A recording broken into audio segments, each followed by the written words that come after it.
வணக்கம் மக்களே, நாம இந்த ஆரோக்கியமான பதிவில் வெற்றிலையில் நிறைந்துள்ள மருத்துவ நன்மைகளை பற்றி நம்ம விளக்கமாக பார்க்க போகிறோங்க. வெற்றிலை நமது பாரம்பரிய மருத்துவ முறைகளான சித்த மற்றும் ஆயுர்வேதத்தில் மிக முக்கியமான பங்கு வகிக்கக்கூடிய ஒரு மூலிகையாக இருக்குங்க. வெற்றிலையில் vitamin C, calcium, thiamine, niacin மற்றும் ஆன்டி ஆக்சிடென்ட்கள் நிறைந்திருக்கிறது. வெற்றிலையை நீங்கள் பாக்கு, சுண்ணாம்பு மற்றும் புகையுடன் சேர்த்து பயன்படுத்துவது ஆரோக்கியத்திற்கு தீங்கு விளைவிக்கும். அதனால் அந்த மாதிரி நீங்கள் எடுத்துக்காதீங்க. வெற்றிலையை தனியாகவோ அல்லது மிளகு, சீரகம், தேன் ஆகியவற்றோடு சேர்த்து பயன்படுத்துறது அப்படின்றது அதிக நன்மைகளை உங்களுக்கு கொடுக்கும். தொடர்ந்து வெற்றிலினுடைய மருத்துவ நன்மைகளை விளக்கமாக பார்ப்போம். அதை பற்றி பார்க்குறதுக்கு முன்னாடி இந்த வீடியோக்கு மட்டும் ஒரு லைக் கொடுத்துட்டு இந்த தகவலை உங்களுக்கு தெரிஞ்சவங்களுக்கும் ஷேர் பண்ணிவிடுங்க. ஏன்னா இது அவங்களுக்கும் பயனுள்ளதாக இருக்கக்கூடிய ஒரு ஆரோக்கியமான பதிவு தாங்க.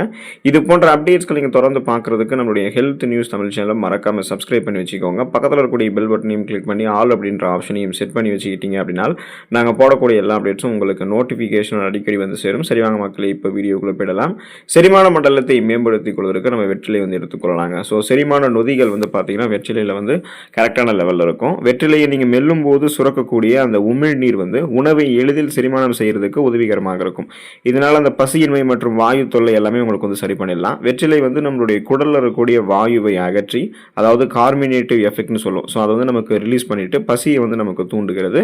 மலச்சிக்கல் பிரச்சனை அப்படின்னு சொல்லக்கூடிய இந்த கான்ஸ்டிபேஷன் ப்ராப்ளம் இருக்கிறவங்களாம் கூட வெற்றிலை சாற்றை உட்கொள்வது அவங்களுக்கு ரொம்ப ரொம்ப நல்லது. ஸோ அவங்க எடுத்துக்கொள்ளும் போது பார்த்தீங்கன்னா, அதாவது அந்த உணவுகளை சாப்பிட்டு முடிச்சதுக்கப்புறம் வெற்றிலைகளை கொஞ்சமாக மெல்லக்கூடிய பழக்கம் இருக்கும்போது அந்த சாறு, அந்த நொதிகள்லாம் உங்களுக்கு கிடைக்கும் போது உங்களுடைய செரிமானம் எளிமையாக நடக்கும்.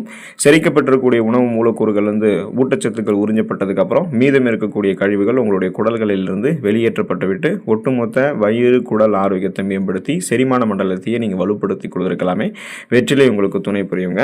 சுவாச பிரச்சனைகளுக்கு தீர்வளிக்கக்கூடியதுங்க வெற்றிலை. ஸோ அதனால் சளி மற்றும் இருமலை நீங்கள் சரி பண்ணிக்கலாம். வெற்றிலையில் இருக்கக்கூடிய அலர்ச்சி எதிர்ப்பு பண்புகள், அதாவது அந்த ஆன்டி இன்ஃப்ளமேட்டரி ப்ராப்பர்ட்டிஸ் தொண்டை புண், நெஞ்சு சளி மற்றும் ஆஸ்துமா போன்ற சுவாச பிரச்சனைகள் உங்களுக்கு நிவாரணம் கொடுக்கும்.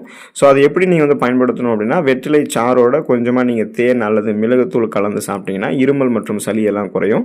ஸோ சுவாசம் தொடர்பான பிரச்சனைகள் நீங்கள் விடுபடலாம். சுவாசம் தொடர்பான பிரச்சனைகள் மீண்டும் உங்களுக்கு வராது. உங்களுடைய நுரையீரலினுடைய ஆரோக்கியம் மேம்பட்டு ஒட்டுமொத்த சுவாச மண்டலமே வலுவாக இருக்கிறதுக்கெல்லாமே தொடர்ந்து நீங்கள் வெற்றிலை எடுத்துக்கொள்ளணுங்க.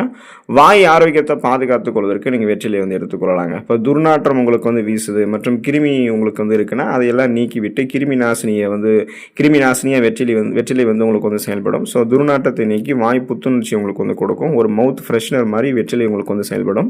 அதுக்கான காரணம் என்ன அப்படின்னா, வெற்றிலையில் வலுவான பாக்டீரியா எதிர்ப்பு பண்புகள், ஆன்டி பாக்டீரியல் ப்ராப்பர்ட்டிஸ் அதிகமாக இருக்கு. இது வாயில் இருக்கக்கூடிய கெட்ட பாக்டீரியாக்களை அழித்து வாய் துர்நாற்றத்தை உங்களுக்கு போக்கக்கூடியதாக இருக்கு. ஸோ இது மட்டும் இல்லாமல் ஈறுகளையுமே உங்களுக்கு பலம் பெற வைக்கும். ஈறுகளில் ஏற்படக்கூடிய வீக்கம், அதன் மூலமாக ஏற்படக்கூடிய ரத்தப்போக்கு, இது எல்லாத்தையுமே சரி பண்ணிட்டு ஈறுகளையும் பற்களையும் வெற்றிலை உங்களுக்கு பலமாக வைக்கும். மற்றும் பர்சொத்தை பர்சிதிவாக ஏற்படுறது முன்னாடியே உங்களுக்கு தடுக்கிறதுக்குமே வெற்றிலை உதவிகரமாக இருக்கும் அப்படின்னு தெரிஞ்சுக்கோங்க. அப்போ ஒட்டுமொத்த சுவாச புத்துணர்ச்சி பெற்று கிருமிகளை நீக்கி கொண்டு வாய் ஆரோக்கியத்தை நீங்கள் தொடர்ந்து பராமரித்துக் கொள்ளணும் அப்படின்னா, உணவுகள் சாப்பிட்டு முடிச்சதுக்கு அப்புறம் வெற்றிலைகளை போட்டீங்க அப்படின்னா அது உங்களுக்கு நல்லதுங்க.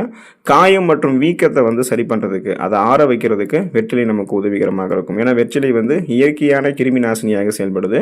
காயம் அல்லது வெட்டு காயங்கள் ஏற்பட்டிருக்கூடிய இடங்கள்ல வெற்றிலை சாற்றை நம்ம தரவணும் அப்படின்னா தொற்றுகள் ஏற்படுவது முன்னாடியே தடுக்கப்பட்டு காயம் விரைவில் ஆற ஆரம்பிக்கும். இப்போ மூட்டு வலி உங்களுக்கு இருக்கு அப்படின்னாலுமே நீங்க வெற்றிலை சாறை பயன்படுத்துமோ சரி பண்ணிக்கலாம். வெற்றிலையை நீங்க லேசாக சூடுபடுத்தி விளக்கெண்ணெய் தடவி மூட்டு வலி அல்லது வீக்கம் இருக்கக்கூடிய இடங்கள்ல கட்டி வச்சிங்க அப்படின்னா கூட வலி உங்களுக்கு குறைய ஆரம்பிக்கும். அப்போ அந்த காயம் மற்றும் வீக்கத்தை எல்லாம் சரி பண்ணிக்கிறதுக்கு வெற்றிலை ஒரு நிவாரணியாக உங்களுக்கு செயல்படுங்க. உங்களுடைய ரத்தத்தில் இருக்கக்கூடிய சர்க்கரையினுடைய அளவை கட்டுப்படுத்திக் கொள்வதற்கு நீங்க வெற்றிலை எடுத்துக்கொள்ளலாங்க. அதுக்கான காரணம் என்ன அப்படின்னா, வெற்றிலையில் இருக்கக்கூடிய ஆன்டி ஆக்சிடென்ட்கள் ரத்தத்தில் உள்ள சர்க்கரையினுடைய அளவை சீராக வைக்கிறதுக்கு உதவிகரமாக இருக்கு. அதாவது ஹை பிளட் சுகர் லெவலை கண்ட்ரோல் பண்றதுக்கு வெற்றிலை உங்களுக்கு ஹெல்ப் பண்ணும். இது டைப் 2 நீரிழிவு நோயாளிகளுக்கு மிகவும் நல்ல பலன் அளிக்கும். அதாவது பிளட்ல இன்சுலினுடைய அளவு உங்களுக்கு கண்ட்ரோல் பண்ணப்பட்டு, அதாவது பிளட்ல உங்களுக்கு சுகருடைய அளவு அதிகமாக இருந்ததுன்னா அதை உங்களுக்கு கண்ட்ரோல் பண்றதுக்கு தான் அந்த டைப் 2 சுகர் ப்ராப்ளம் இருக்கக்கூடிய பேஷண்ட்ஸ் வெற்றிலை எடுத்துக்கொள்ளலாம். ஸோ அந்த தொடர்ந்து பார்த்தீங்கன்னா வெற்றிலை எடுத்துக்கொள்ளும் போது அந்த நீரிழிவு பிரச்சனைகள் விடுபட்டு விடுவீங்க. ஒருவேளை ஃபியூச்சரில் உங்களுக்கு நீரிழிவு தொடர்பான பிரச்சனைகள் எதுவும் இருக்கக்கூடாது, இப்போ இருந்தே நீங்கள் ஆரோக்கியமாக இருக்கணும் அப்படின்னு நினைச்சாலுமே இப்போ இருந்தே நீங்கள் வெற்றிலை உங்களுடைய உணவுகளை சேர்த்துக்கொள்ளலாங்க.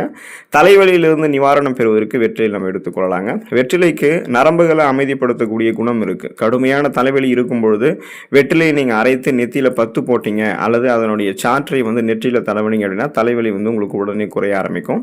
ஸோ இதை நீங்கள் ட்ரை பண்ணி பார்க்கலாம். அந்த தலைவலி எதனால் உங்களுக்கு ஏற்படுதுன்னு பார்த்தீங்கன்னா, அந்த உங்களுடைய உடல் நரம்புகளில் இறுக்கங்கள் இருக்கிறதால ஏற்படுது. இப்போ நீங்கள் வெற்றிலை சாற்றை அரைத்து தாளித்து நெத்தியில் 10 மாதிரி போடும்போது, இல்லைன்னா வெற்றிலையை அரைத்து நெத்தியில் 10 மாதிரி போடும்போது சாற்றெல்லாம் தடவுனீங்க அப்படின்னா அந்த நரம்புகள் இருக்கக்கூடிய இறுக்கங்கள் தளர்த்தப்பட்டு போதுமான அளவுக்கு ரத்த ஓட்டம் வந்து உங்களுடைய உடலெங்கும் பாய ஆரம்பிக்கும். ஸோ அதனால தான் அந்த நரம்புகள் இருக்கக்கூடிய இறுக்கங்கள் தளர்த்தப்பட்டு தலைவலிக்கு உங்களுக்கு வெற்றிலை வந்து நிவாரணம் கொடுக்குது. ஸோ தொடர்ந்து வந்து வெற்றிலை எடுத்துக்கொள்ளுங்கள். அதில் இருக்கக்கூடிய ஊட்டச்சத்துக்களை பெற்று நிறைய மருத்துவ நன்மைகளை பெற்று நலமோடு வாழக்கூடிய வாய்ப்பை பெற்று ஆரோக்கியமாக இருங்க. அடுத்த ஆரோக்கியமான பதிவில் மறக்காமல் சந்திப்போம். நன்றி மக்களே.